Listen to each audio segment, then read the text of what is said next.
বলতেছি যে 90-এর পরে স্বাভাবিকভাবে সবাই আশা করছিল যে দেশের যে গণতন্ত্র যেভাবে ব্যাহত হয়েছে 90-এর পরে আর সেটা হবে না। তাহলে আজকে তো 90-এর পরে আমরা বসবাস করছি, আজকে তো আগে যতটুকু ছিল এখন ততটুকুও নাই। কি নেই? গণতন্ত্র নেই, যেটা আমি প্রথমেই বললাম যে গণতন্ত্র মানুষের মূল যেটা, যে আজকে বিজয়ের মাস, আজকে এই মাসে দাঁড়িয়ে একজন মুক্তিযোদ্ধা হিসাবে আমি দেখতেছি যে যে কারণে যুদ্ধ করছি আজকে টোটাল সেই মূল বিষয়টি অবর্তমান। পরিষ্কার করে বলবেন যে গণতন্ত্র নেই, সেটি তো একটা বলছেন অ্যাবস্ট্রাক্ট ফর্মে, কিন্তু কি নেই আসলে? কেন আমার গণতান্ত্রিক অধিকার যেটা আছে নাই, আমার মৌলিক অধিকার নাই, আমার রাজনৈতিক অধিকার নাই, আমার সাংবিধানিক যে সমস্ত অধিকার আছে সেই অধিকারগুলো আজকে আমি পাচ্ছি না।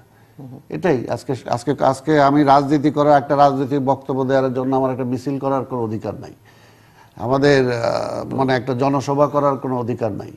আচ্ছা, আজকে যে কোনো একটা কথা বলার কোনো অধিকার নাই, কথা বলতে গেলে দেখা যাবে মামলা, কথা বললেই সেটা হামলা।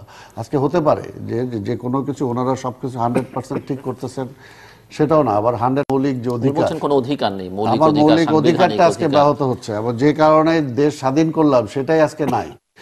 সেটা তো বললাম। আরেকটা যদি বলেন, কিন্তু পরবর্তী পর্যায়ে তারা যখন ক্ষমতায় আসলো, আপনার আওয়ামী লীগ, আপনার পরবর্তী উপরে যারা ক্ষমতায় আসলো, সেই সময় কি কারণে সেই গণতন্ত্রকে ব্যাহত করে সেই সময় একদলীয় বাকশাল কায়েম করার জন্য কি প্রয়োজনটা পড়লো? যে গণতন্ত্রের জন্য আমরা লড়াই করলাম,